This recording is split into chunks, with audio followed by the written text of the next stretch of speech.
Hello नमस्ते, welcome back to my channel. I am Anjana, I am mother of twins daughter. आप लोग कैसे हैं? Hope all are doing well. So आज के ब्लॉग में मैं शेयर करूंगी, हमने रिसेंटली दिल्ली में नेहरू प्लानिटेरियम में विज़िट किया था। उसकी जो भी डिटेल्स वीडियो है वो दिखाऊंगी। और ये फाइनली हमें मिल गया था। एक्चुअली ये जब भी जाते हैं तो ये वे में आता है एयरपोर्ट के पास से। तो काफ़ी टाइम से मैं ट्राई कर रही थी इसको रिकॉर्ड करने का। 2 बार तो मिस हो चुका था, तब मैंने फ़ोन नहीं रखा हुआ था हाथ में।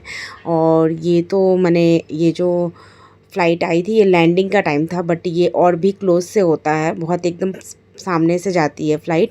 तो होप कि मैं आगे रिकॉर्ड कर पाऊँ इसको। और ये हमने आज अवॉइड किया था शाम को जाना, हमने दोपहर में, क्योंकि हमें शो भी देखना था। तो जाने में भी काफ़ी टाइम लगता, हमारे घर से 1 घंटे से ज़्यादा टाइम लगा था। ऊपर से सैटरडे का डे था तो रश काफ़ी ज़्यादा था। तो इसकी वजह से ऑफिस डे यहाँ पे जितने मोस्ट ऑफ इस एरिया में जो ये है, जितने भी चीज़ें होती हैं जैसे कि बाल भवन वगैरह है, तो वो सब भी मंडे क्लोज़ होती हैं। तो होप यहाँ मंडे इतना ट्रैफिक नहीं होता होगा, बट हमें काफ़ी ट्रैफिक मिला था सैटरडे की वजह से। ऑफ़िस वगैरह भी जल्दी मतलब क्लोज़ होते हैं, तो काफ़ी ट्रैफिक था और पहुँचते पहुँचते टाइम लग गया था। और फाइनली हम पहुँच गए थे प्रधानमंत्री संग्रहालय में। और इसके अंदर ही पार्किंग थी, हमने पहले अपनी कार पार्क कर दी थी और हम नेहरू प्लानिटेरियम की तरफ चल पड़े थे। तो जैसे हम वहाँ से वॉक करते हुए जा रहे थे तो पार्किंग के पास में ही था। और एंट्री तो भीड़ भी अच्छी खासी ही थी। यहाँ पे एंट्री जो रहती है, जैसे एक म्यूज़ियम सा बनाया हुआ है, तो एंट्री जो होती है वो तो फ्री होती है, बट मेन शो होता है, शो के चार्जेस होते हैं। जो 2D जो शो होता है उसके 100 रुपीज़ और 3D के 200 रुपीज़। तो कोइंसिडेंस है, जो हमें 3 बजे का शो बुक किया था, हम पहुँचे थे 2:30 के अराउंड, तो 3 बजे का हमें मिला था। 3 बजे वाले में जो 2D ही अवेलेबल था, तो हमने 2D ही लिया था। तो उसके बाद में हम यहाँ पे म्यूज़ियम को एक्सप्लोर कर रहे थे। ये मेरी दोनों बेटियाँ खेलना स्टार्ट कर दिया था इन लोगों ने। ये तो रुकने वाली है नहीं, इन्हें पकड़ना पड़ रहा था। और काफ़ी सारे बच्चे आए हुए थे तो अच्छा लग रहा था, और क्राउड भी काफ़ी था। और ये फाइनली जो राकेश शर्मा का जो ये स्पेस वाला जो उनका कॉस्ट्यूम था वो था, वो भी हमने देखा था। काफ़ी अच्छी फीलिंग आ रही थी। जो भी साइंस को आप स्कूल डेज़ में चले जाते हो साइंस के बारे में और चीज़ें डेप्थ में, बच्चे तो अभी बड़े हो रहे हैं, इनके तो वो टाइम आने वाले हैं जब इन्हें चीज़ें समझ में आएंगी। हमारी वो पास्ट वाली जो मेमोरी थी वो रिफ़्लेक्ट हो रही थी और हम वेट कर रहे थे अपने शो का। और हमें जो शो में जो एक हमारे साथ बुरी चीज़ हो गई थी कि हमें अलग अलग सीट मिल गया था, क्योंकि ऑलरेडी पैक्ड था शो। तो हस्बैंड जो थे वो मेरी एक डॉटर को लेकर चले गए थे आगे, और मैं जो थी अपनी दूसरी वाली डॉटर के साथ बैठी हुई थी। दोनों साथ होते तो और मज़ा आता, बट कोई नहीं, शो ही देखना था। तो शो जो था काफ़ी अच्छा था। मैंने बचपन में, एक्चुअली मैं कोलकाता से हूँ, तो कोलकाता में मैंने देखा था, बहुत छोटी थी मैं, 6-7 साल की। तो उस समय की मुझे मेमोरी आ रही थी, तो याद भी नहीं था, थोड़े बहुत विजुअल्स थे। और ये फाइनली शो स्टार्ट हो गया था। तो ये स्टार्टिंग से ही मतलब मेरी जो सेकंड वाली डॉटर है जो मेरे साथ थी, उसे तो बहुत मज़ा आ रहा था, वो काफ़ी इन्जॉय कर रही थी। फर्स्ट वाली ने इतना नहीं किया क्योंकि वो बहुत ज़्यादा एक्टिविटी करती है, बहुत ज़्यादा चंचल है।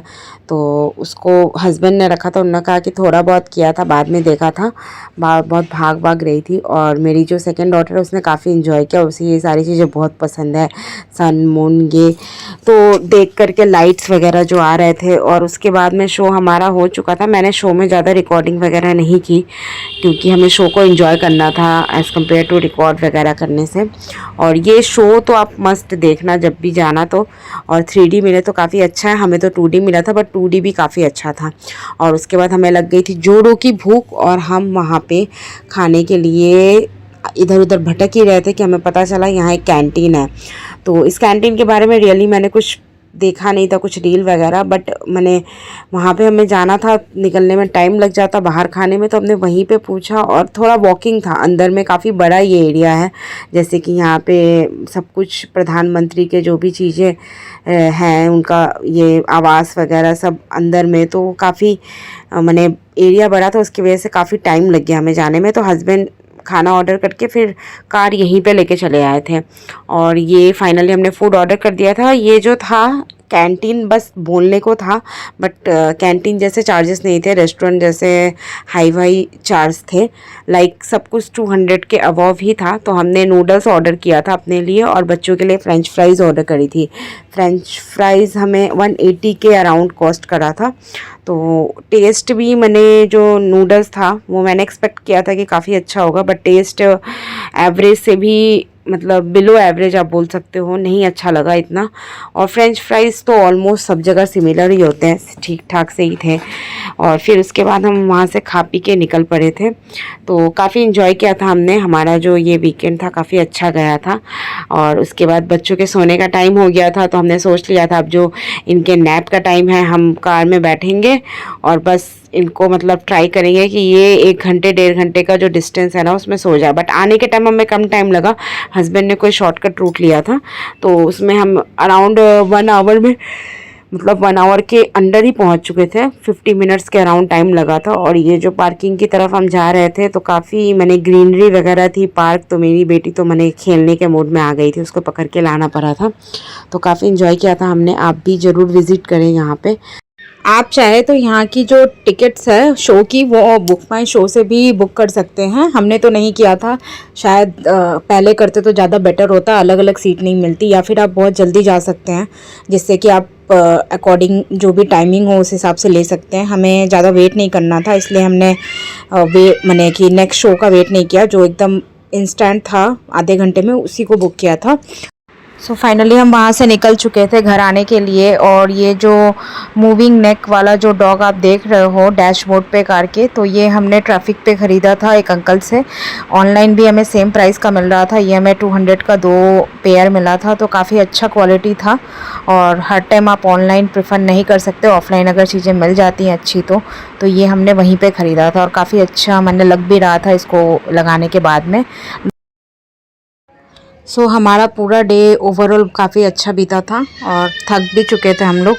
और शाम को आते आते घर आते आते 5:30 बज चुके थे। तो उसके अकॉर्डिंग ही प्लान किया था हमने और सब कुछ ऑन टाइम ही हो चुका था, क्योंकि शो की वजह से, वरना हम इवनिंग को ही करते हैं, गर्मियों में ज़्यादातर इवनिंग प्रेफर करते हैं। आज के ब्लॉग में बस इतना ही। Thank you for watching.